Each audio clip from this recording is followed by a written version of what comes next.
आशा करता आप बिल्कुल स्वस्थ होंगे। सदगुरु की कृपा आप पर हो रही होगी, ईश्वर का गुणगान गा रहे होंगे। एक बार एक व्यक्ति को एहसास हुआ कि वो मरने वाला है और उसकी स्थिति मरणावस्था में। तो वो 4 बेटे थे। उसने अपने बेटों को बुलाया, उन्हें एक साथ बैठ करके कुछ जीवन का ज्ञान दिया और उनसे कहा, बेटा मेरे वचनों को यदि मानोगे तो वास्तव में जीवन में आपका भला होगा, फायदा होगा, और यदि नहीं मानोगे तो फिर यानी नुकसान ही नुकसान होगा। तो आज मैं ऐसी अमूल्य चीज़ मैं आपको बता देना चाहता हूँ जो कि लाखों के से भी ज़्यादा की कीमत उस चीज़ की है। और यदि मेरी बात को आप ध्यान से सुनना तो वो कहते हैं बेटे से कि ऐसा करो, कुछ लकड़ी ले करके आओ। और वो कुछ लकड़ी लेकर के आते हैं तो कहते हैं इन्हें बांध लो। और बांध के एक बंडल लकड़ियों का बना लिया गया है और बांध के सब बेटे देख रहे हैं अब ये क्या कहेंगे। तो उन्होंने कहा, बेटा इसे तोड़ो बंडल को। अब वो हाथ से तोड़ने की कोशिश कर रहा लेकिन टूट नहीं पा रहा। दूसरे बेटे को इशारा दिया, बेटा आप करके देखो, आप तोड़ लो। तो उसने बहुत ताकत लगाई, बहुत जोर लगाया, लेकिन उससे भी नहीं टूट पाया। इसी तरीके से चारों बेटों ने बारी बारी से अगेन एंड अगेन ट्राई करा, तोड़ने का प्रयास किया, लेकिन उस लकड़ी के गट्ठे को तोड़ नहीं पाए। फिर उन्होंने कहा, बेटा इस गट्ठे को खोलो।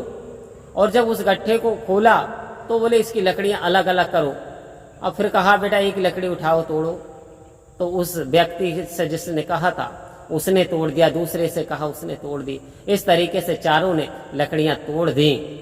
तो वो कहते हैं, बेटा देखो ताकत, एनर्जी, ऊर्जा यदि एक जगह लगाओगे आप तो वास्तव में आपकी ताकत बढ़ जाएगी।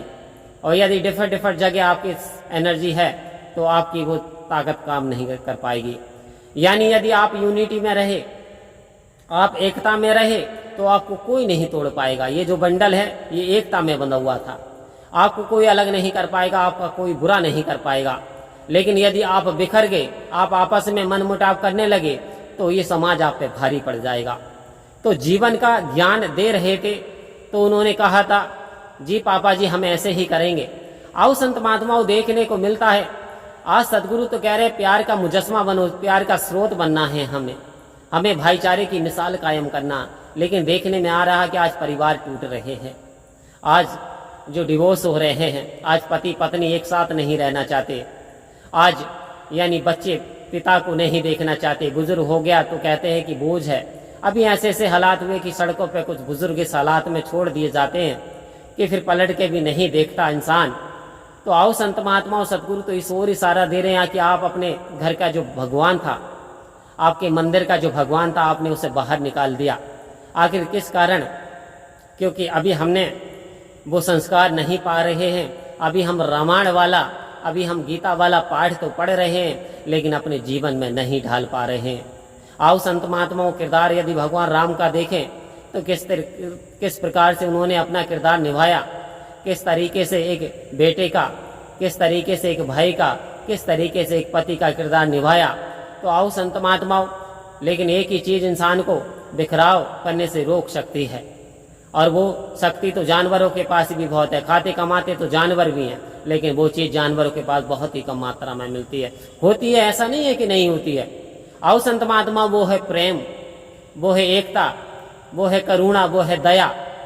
अक्सर बंदर देखें तो बंदर अपने बच्चे को ही मार के भजा देता है, जब कोई रोटी डालता है तो खुद खाने बैठ जाता है। और लगाव भी इतना रखता है कि जब बंदर का बच्चा मर जाता है तो कई महीनों तक उसे चिपटा के रखती है, यानी प्रेम भी इतना करती है।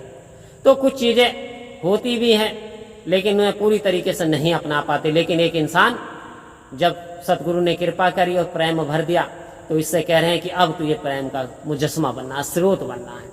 और यदि हम ऐसा कर पाते हैं, सतगुरु के वचनों को फॉलो कर पाते हैं, तो वास्तव में भगवान कृष्ण अर्जुन से कह रहे हैं, ऐसा भक्त बिरला बिरला भक्त, और वो मुझे बहुत प्रिय भक्त होता है, जो कि मेरा रूप हर प्राणी में, हर यानी शख्स में और द्वैत की भावना को त्याग देता है। ये दूजा है, ये पराया है, ये गैर है, और सब में मेरा रूप देख करके प्रार्थना विनती करता है, तो मैं उसे स्वीकार कर लेता हूँ और अपना धाम दे देता हूँ।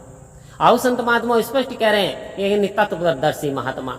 तो आप संत महात्मा तत्वदर्शी हैं, निरंकार की जानकारी आपको प्राप्त हुई है, बस अब अपनाने की जरूरत है। संत महात्माओं के वचनों को अपनाएं तो वास्तव में ये संसार, ये जीवन स्वर्ग बन जाएगा।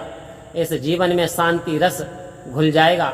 आप बिल्कुल सदगुरु की कृपा बरसते हुए जीवन हमारा यानी धन्य हो जाएगा। आओ संत महात्माओं, जीवन को धन्य बनाते हुए सतगुरु के वचन का पालन करते हुए और मानवता को आगे बढ़ाते हुए यानी हमें चलते चले जाना है और इस परम गति को प्राप्त करना है कि रघुकुल रीत सदा चली आई, प्राण जाए पर वचन न जाए। वचनों का पालन करें, परम प्यार से कहिए धन्य का।